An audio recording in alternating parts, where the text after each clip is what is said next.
Morning, Will. Good morning to you. Morning. Did he bottle it though? Like, sure, that would have been the most self-indulgent thing of all time. No, he bottled it. What are you talking about? It's his lifelong dream to play, and he's finally made the team, and he's the one with the spirits. Go and do it. He's already done it twice. 2012, 2014 he played. It would have been like the first time since the 60s you would have had a captain who actually picked themselves.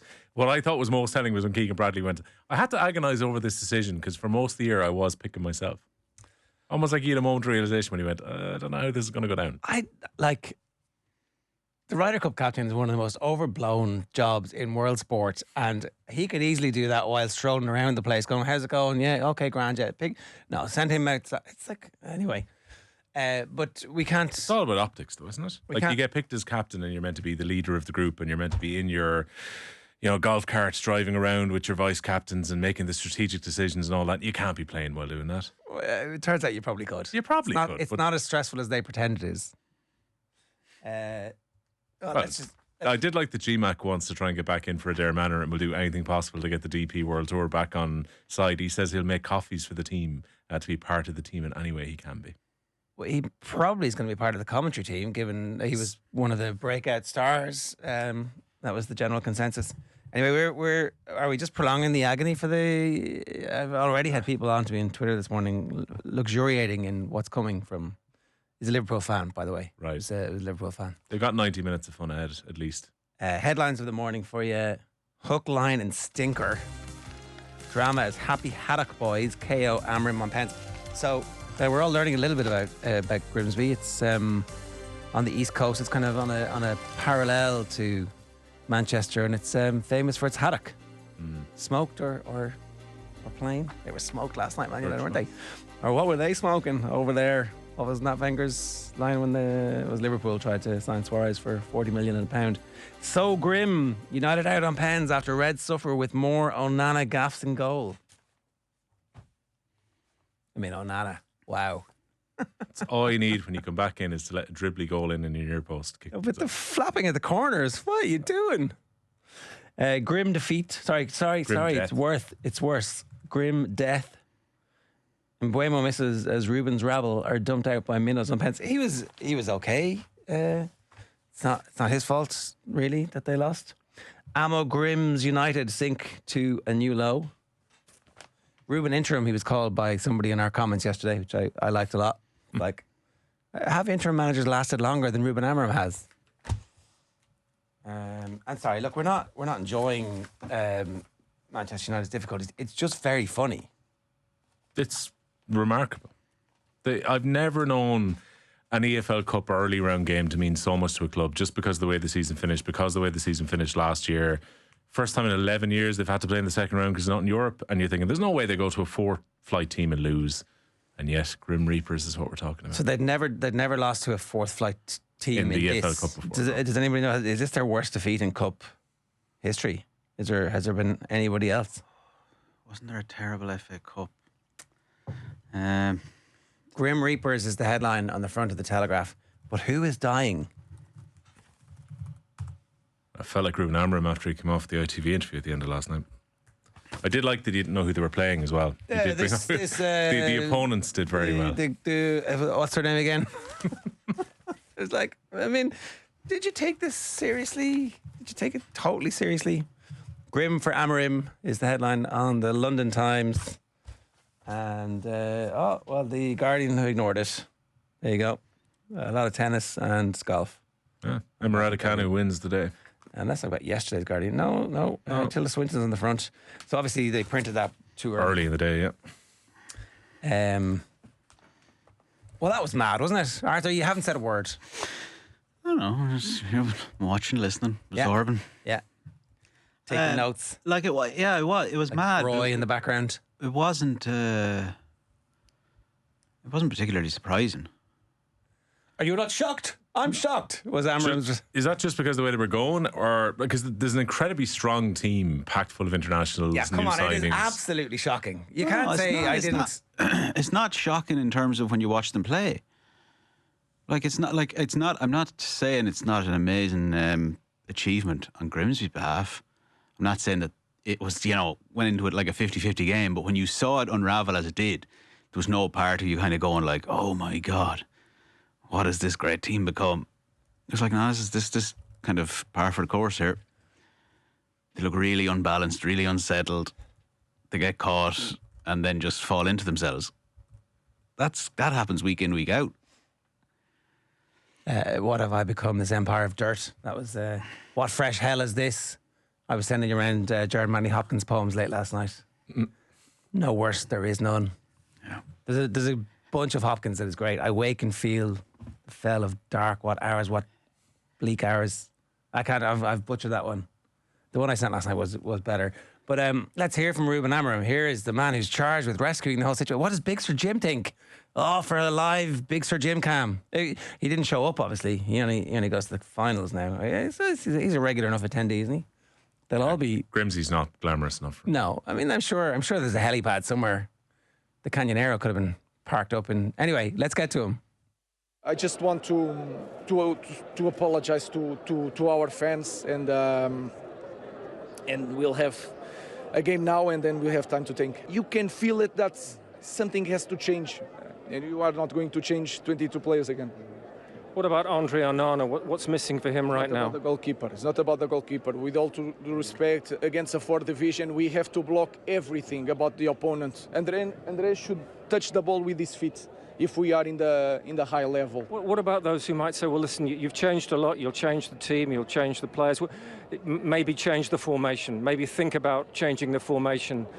It's not about the formation. We play against Arsenal, we play really well the formation. We play against Liverpool, we go to Europa League final in the disaster season with the same system. The system is not important. We can play with 3 defenders, 4 defenders, 5 defenders. That doesn't matter. What matters is that we need to be different. And that is the job of the coach. And you can see that nothing changed. You didn't watch the penalty shootout? The penalty shootout is not important. That is if I'm there, like trying to see if we win the game, it doesn't matter. The sign, the beginning of the game, during the game, that's the matter. To go to the next, it was so. If we win this game, it was so unfair for these guys. The opponent. It's so unfair. So today the football was really fair, really fair. Congratulations to them, and we move to the next game. And then we have time to decide things. Oh, Burnley, the best get-right game in world football, or the worst. Oh, it could be the worst. Saturday afternoon, 3 o'clock. Where's the game? Is it Old Trafford or? Old Trafford, yeah. Oh, Long international break if they drop points in that. yeah. I mean, if they drop points in that, like you got to ride it out now. He's the one. You got to dance with the one who brung you, right? Got to keep Amorim, let him ride this out, Arthur. It's hard to know. I don't know. The sort of inflexibility of it, in spite of all available evidence of what he's doing, sticking to. And maybe we're too focused on it. Maybe because I'm kind of always conscious of these things, that you're kind of dealing with people who are, I suppose on paper have far greater expertise in what they're doing. So he has a logic for what he's doing. I can't see it myself. I don't know why you'd need 3 centre backs and 2 defensive wing backs starting at Grimsby. I don't get that. I can't understand why that. And maybe it's a case of you just want to use the system all the time until they become so comfortable with it, and then you become a little bit more flexible. But his philosophy and his rigidity were seen as like a massive strength when he came in. It was, this guy has come in, he's been successful with it as Sporting. He is not going to change for Manchester United. The players are going to have to change for him. He's able to exile half a dozen players effectively who he feels are not putting in the work rate that's required. He's able to say, hey, look, I'll play my goalkeeping coach ahead of Marcus Rashford. I don't care how talented he is. He's not putting in the effort. So I'm going to do things my way. And that's seen as a huge strength. Now it's not working. It's being seen that he's far too inflexible and he can't find a different way to do it. But you do wonder about some of the players. Diallo was given the hook early in the second half last night. He was the second coming last year and was such an important player. And it just feels like they haven't got the best out of him when he was an exciting, dynamic player last season. In this system, it doesn't feel like they get the most out of Diallo. I don't know if they get the most out of Bruno Fernandes, where they're now trying to fit Cunha and Mbeumo into the attack. It's really weird. Like, I appreciate that someone can have philosophy, but I think he might well be disadvantaging some of the players by the roles that he's putting them in. I saw, he played last night, but I don't know how Copy Manu fits into this. It almost feels like he's inevitably going to go out the door now between now and the end of the transfer window. I think he wasn't very good last night. No, he didn't. But again, that role doesn't seem to suit him. No, is he essentially another number 10? Is that what we're saying? That Kobe Mainoo was a 10 and they have like 12 10s? I don't know. Like I don't know. He doesn't seem to be the water carrier, though. He's the guy who likes to play a little bit further forward. And again, look at how McTominay has flourished when he left the club and wasn't playing in a position that didn't suit him. It's weird. There is this whole thing that players leave Manchester United and seem to flourish elsewhere, which is a recurring theme. And that's not Amorim's fault. That's been over a while now. The interview just gives the impression that Amorim is thinking he's ruined his reputation, says David Holton in our comments. He'll struggle to rebuild his reputation elsewhere when he eventually gets the sack. They are a basket case. It felt to me like he couldn't look the guy in the face because every time he looked him in the face, he wanted to punch him. It was like, I have to look away because if I look at you for longer than 2 seconds, I'm going to do something stupid here. Look away, look away, look away. Do not make eye contact. Because every time he made eye contact, you could kind of see him, especially at the start. He's like, are you not shocked? And then it's okay, calm. Because we had that guy on who was explaining that Amorim has studied body language and he's studied communication and communication through the media with the players. And I don't really get the whole point of not watching the penalty shootout. Yeah. I mean, I know we read far too much into this kind of stuff, but on commentary, they made the point. Doesn't exactly transmit confidence to the players. It doesn't, but at the same time, they took 13 penalties and scored 11 of them or something. Like, it's not like I don't necessarily buy that, and I'm not necessarily saying everything has to be. If they win that penalty shootout, I think we'd still be like, probably still be is it for sure. But like, if they win the penalty shootout, or if there happened to have been extra time, they probably win that game. And this is less of a different conversation, notorious type of event. So I wouldn't be too like. Again, it's not like they were terrible at the penalties. Like, you know, I know Nana, to be fair to him, if he's the one who needed the confidence, he got his hand to about 2 or 3 of them and let them past him. I don't know about that. Like, and I don't like it. It's not. It might be a very human reaction. But it's a strange dynamic. Don't get me wrong. I don't understand why he's doing it, but I don't think it's a very conscious thing that, I'm going to sit here away from it because I want to be. That seemed more of a human reaction to me than a kind of calculated move. Yeah. Oh yeah, but I'm like, if we're talking about, you frequently make the point the jersey at Manchester United is too big for these players. That's why they flourish when they go away. Frequently? I don't know if I have, but I don't yeah, maybe, but like at the same time, does it speak to anything that the manager can't watch the penalty shootout while his team's involved? I don't know. Maybe I'm not reading too much into it, but it's I don't know. Yeah, off the back of the performance and when he comes out and like his shtick is explaining things really well. It's like, what did happen? What he was saying, and there's another bit of the interview where he's saying it's clear the players. I don't want to paraphrase him here, but there was a weird language. It was like they spoke tonight, or they had But like, there's 2 images that are really weird. One is when he's kind of looking down in a vacant way at his tactics board with the rain pouring down, and the second one was him not watching the penalties. I agree with Arthur. If they win, doesn't really matter. That gets forgotten about very quickly. It's a meme, and that's about it. But obviously, it doesn't exactly reflect the manager who you feel is going to grab this by the scruff of the neck and turn things around. You're going first, you're going second, you're going third. It's like, I don't know. Maybe none of that matters. I think the players spoke really loudly about what they want today. That was the line. Yeah. And they were asking him, and he kind of trailed off. And he was like, well, I'm going to say it here. Yeah. What do they want? They want it easy. They want an easy life. They don't want to be Man United players. Yeah. Something has to change. You're not going to change 22 players again. You might. Maybe that's what you need.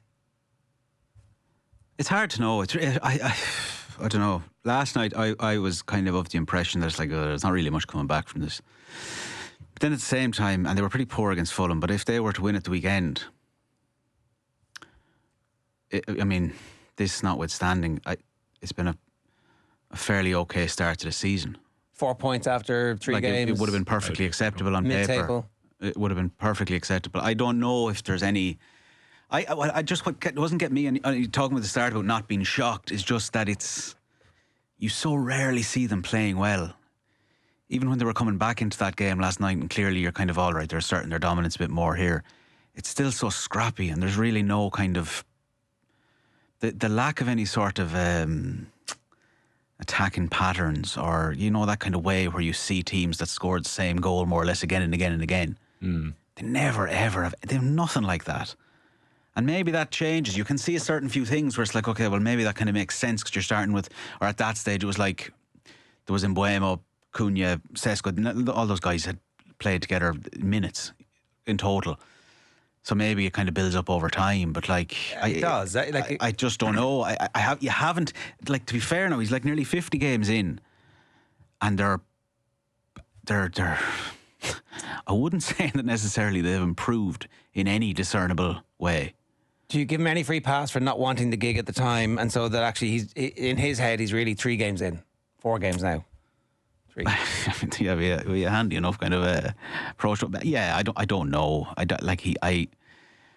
It's just. If you're Alejandro Garnacho's agent, are you saying maybe we won't go to Chelsea? We might make it here yet. The new manager who comes in might be a big fan of yours. Oh no, I'd say. I guess he wants to go to Chelsea anyway. He's delighted living down in London.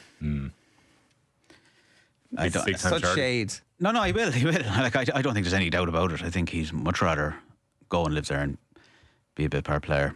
It's fine. It's fine. They're not short of wingers, in fairness. Would he not have been better? Would he not have added something off the bench last night? No, he's had plenty of chances. I think he's pretty good. He's fine. His stats suggest he's pretty good.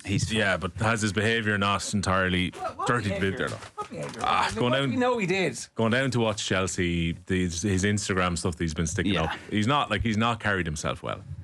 Now you appreciate he's a young man and whatever else. There you go. A young man who's been ostracised by, a manager who's supposed to be a genius man manager, and he's got, Harry Maguire and Matthias de Ligt as his strikers in the last 10 minutes last night. Harry Maguire's been very good, to be fair to him. What do you think is going to happen? I think they've got no choice but to stick with him.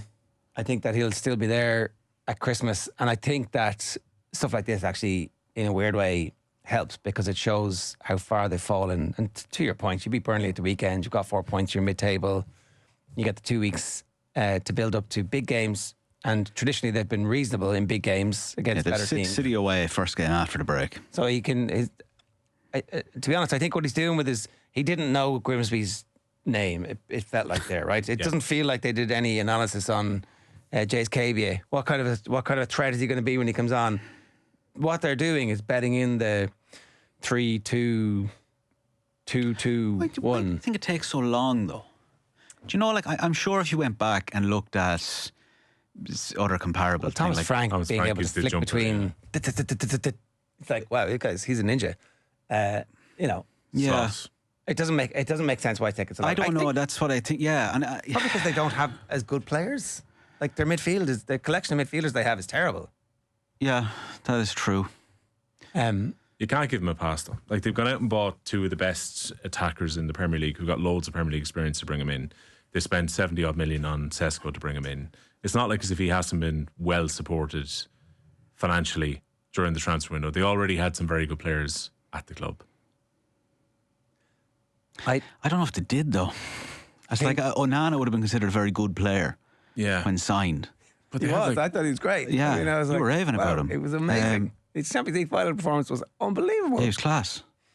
They have Euro, they have Bruno, they have... Euro like to put some... He's in the French under-21 squad for this window. That's how young he still is. Like, it's a very young man. I did see at the weekend, bizarrely, he hasn't won against any of the current Premier League teams. He hasn't won a game he started. That's mad. In the league. That's absolutely madness. He hasn't. He's been there 13 months. No, he was injured for a while, but I don't know. I genuinely don't. Do you know? I think what even is I don't know what this system's supposed to look like. I don't even know what it looks like when it's going well.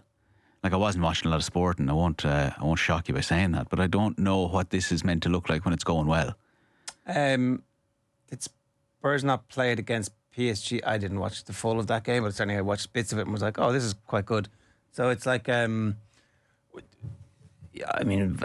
would obviously be the person to do a piece on how this should look. Like, you have one of your 3 centre backs who stands in midfield and cuts off space and is capable of like closing down any opportunity for the opposition to hit you on the break. Your 2 wing backs provide all the way to push up high, 2 10s to create striker, and 2 players that basically shield in the defence. It's how it should look. Yeah, and your 2 10s are supposed to be on the ball a lot, on the half turn, picking out the wingers or putting through balls through to your dynamic centre forward, which I'm not sure about Sheshko. But they're also not helped if you don't have if you play like Diogo Dalot, who like on the right, I think he struggles on the ball. On the left, he struggles even more. They don't seem to have that player to. That's why I think that the squad isn't built for him just yet, and it's going to take another couple of windows. And what they can do is rip it up now and get somebody in. Who are the odds? Southgate, Pochettino, Carrick are the three favourites. Yeah, that's none of them are going to happen. Pochettino's obviously not leaving where he is before the World Cup. He's there for one job. Yeah, he might get fired. They don't like him very much. The ambitions for like Southgate are gone from within the club. And There's not a hope of Southgate, it's not gonna be Carrick. And I don't think, Carrick, who's underperformed at Middlesbrough. But I don't think, look, I'd love if they just stuck with it. But it's just everything is so, the bizarre thing is that every kind of, it's mad the way that every setback or kind of historically unusual loss is regarded as if it's come out of nowhere. That's the kind of thing. It's like that game, that result yesterday it's not surprising. It's not like it's surprising in terms of, like, statistically, if you played the game 100 times, it might not, 90 odd times, Man United probably win it. But when you see it played out, it's like none of this is too unusual. It just felt like Grimsby were really able to bring Manchester United to their level, which is mad, because Grimsby's level is the 4th tier of English football and Manchester United is the Premier League. Like, if that happened to the B team that a Brentford or Bournemouth or Villa or Spurs put out in the Cup, you'd be like, okay. But it wasn't Man United's first team. And maybe that's the mistake. Maybe because... More or It's less. pretty strong though. Grimsby are passing through international players last night. Yeah. I'm Like, Grimsby should have been further ahead than 2-0 up before they come back picking out. on Anna suggests that we're not taking the game seriously anymore. He's their cup goalkeeper now, isn't he? Oh my God. Well, Friedrichsen comes off at half time and Heaven comes off Need a shocker, Friedrichsen. He's after bad. an hour. Good grief. I might not see him again. Dorgu off at half time. Also quite poor. Diallo lasted 80 minutes, in fairness. And Dallo is a... Yeah. Good God, he's a terrible footballer. they have no alternative. Also, these games matter more. I know it is only the EFL Cup, but they matter more because they're not in Europe. This is meant to be concentrating on fewer fixtures. It's meant to be an opportunity. Where do you now, like, if you want to try players out, that opportunity is now gone till the FA Cup comes around in January. I think that they're in a situation where they can't be trying any players out. Really, you've got to prove to me in training that you're worth your place in the team, and then as coming off the bench in the Premier League, and that's it. There is no else. There's nothing, no other opportunities for people because it's shit or bust. Yeah. Rupert Amorim's entire thing is now essentially a series of, well, so they can lose the City game, but if City were to hammer them, right, it's back into perma-crisis, omni-shambles, like... Yeah. Three games in. It would, but it's yeah, I don't know. I do think that, like, the majority of the Fulham game was awful. It's a terrible game, but they were terrible after about that kind of 20 minutes in. They're very decent against Arsenal. They were. Can't rewrite the history on that one. They were decent against Arsenal, and it looked like a team that kind of made a bit of sense with Mount. But that critically, when they've looked at their best so far, they've not had Sesko in. And that's not a reflection of him, but it's obviously a reflection of just what he does when he comes in, the position he has to play. So, I don't know. Was it weird he waited so long to take a penalty last night? Yeah, it was odd. What number was Especially he? because he was like the last outfield player. 10. Yeah, but he was quite confident. Right. And the penalty was fine. I thought it was really weird that he waited that long. I suppose he had missed from, like, underneath the crossbar to win the game in the 94th minute. I don't know how he missed that. Well, I think, to be fair, like, it was between him and De Ligt was crossing on the ball at the same time. Like, we don't even fully know who got the final touch on it. Like, it's not. I'm not saying it's great. I'm just saying I think that's why. That's the De Ligt was seemed to have been given a free roll to do whatever the hell he wanted as that game petered out. I think if you're the new striker who's coming in saying, I respect the history of the club, but I'm going to be the future, and you take that pressure to take the penalty earlier than that. Like, our mate Jay's Cabby, we're going to have it later on, he's missed a couple of penalties and he still stood up to take it. Didn't take the first one all that well, and he was back up to take the second one as well. And Sesko waits till number 10, which just seems bizarre. It I don't know. If you're a Manchester United fan, I'd love to hear from you this morning. 0879 180 180 is the WhatsApp number. And a reminder, Off the Ball Breakfast is with the UPMC Orthopaedic Care. When things don't move, rotate or bend like they used to, choose us to help you get back in action. We are headed for the electric picnic. The Hurling Pod is a special guest. One of your members is currently unavailable for selection. He's injured, unfortunately, quite literally. Seamus Flanagan is stepping in. That's not a bad replacement for No. us. Has he got as many? He's got more All-Ireland medals than Paul Murphy. He does. There'll be an All-Ireland medal off. So you guys are on at 10:30. Our graphic is wrong. 10:30 a.m. So either you're on a rollover from the night before, or you're looking to get your day started with a bang. I reckon people probably with their breakfast more so than a can in their hand, probably at 10:30 if you're going to the culture of a podcast stage. Will Paul Murphy and Seamus Flanagan start at 10:30. The Hurling Pod is live in the... Stick the graphic back up for me, please. The Here Now on Minefield. Here. It's called on Minefield. And then after that... What are you talking about? That's the thing, I've no idea yet. Oh, well, we've a WhatsApp group with the two lads where we kind of went, we'll come up with something, we'll call it on the day. Anna, we will obviously talk a bit about the season, we'll chat about the lads' stories.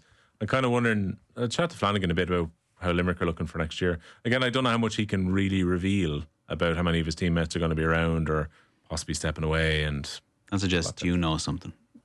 We'll see. Who do you think is not coming back? I don't think Declan Hannon will be back. I really don't. I think last year, that was like the last year of him as a kind of a leader within the group, but staying around. And I think they made it very clear during League and Championship that he has now been replaced at 6.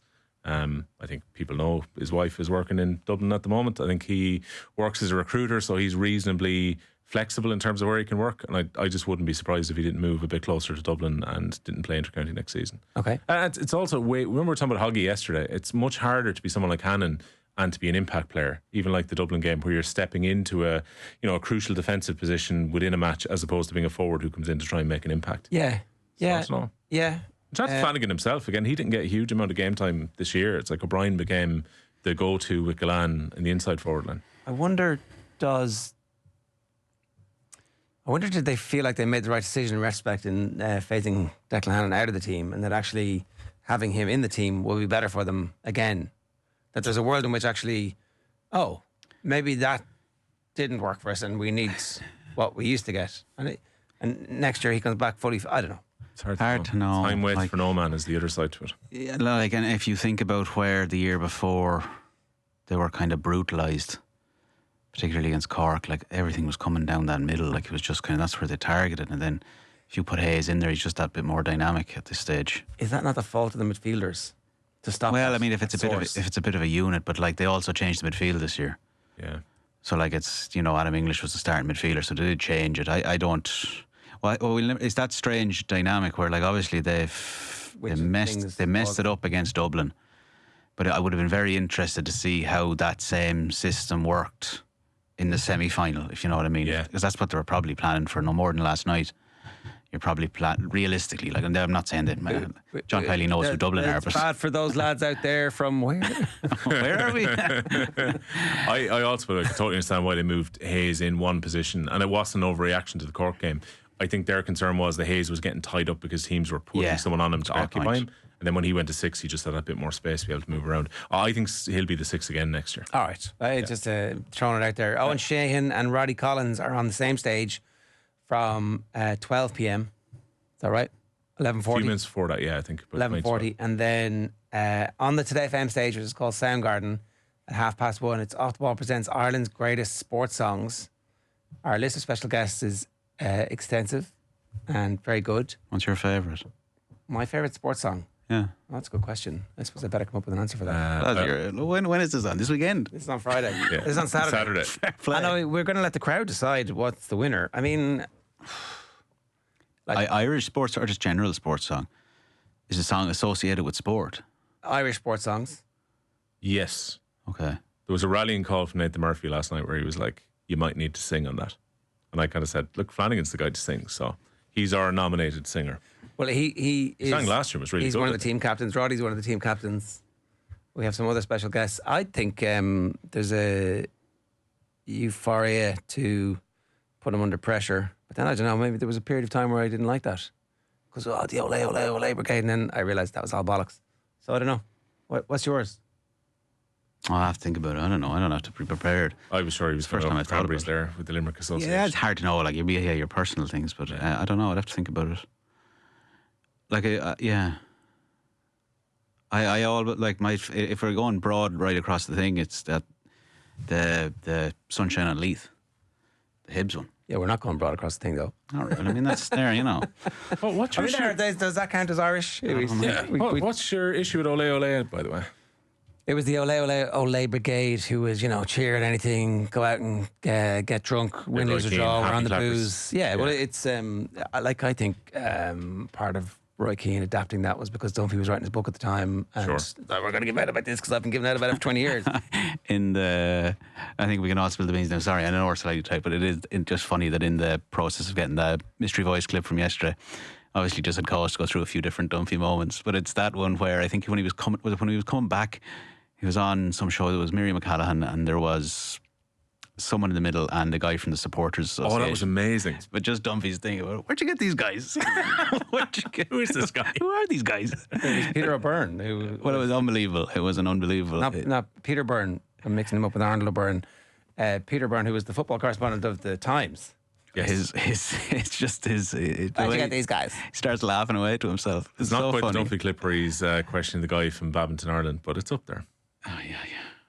Arthur the Blazer. I don't remember that. Oh, it was 98 FM. I think Vincent Brown show way back in the day, right. like in the mid 90s, and it was when they were getting rid of Charlton, or I think there was talk about Charlton's contract wasn't going to be renewed. Yeah, it was after I think the Dutch game or something. Yeah, and basically Arthur from the not that Arthur, but Arthur from a badminton coach called in. And Dunphy decided to take issue with him being a badminton coach and being a blazer in a suit, as opposed to actually talking about Charlton. Right. It was an absolute bonkers clip. It is still on YouTube. Oh, it's there. Yeah, Giles calls in at some point. Giles calls in. I'm pretty sure Nell McCaffrey's on it. And she excused herself from the call at one point. I'm going to go. Goes, Vincent, I'm gone. Vincent, I'm going to leave now. It was unbelievable.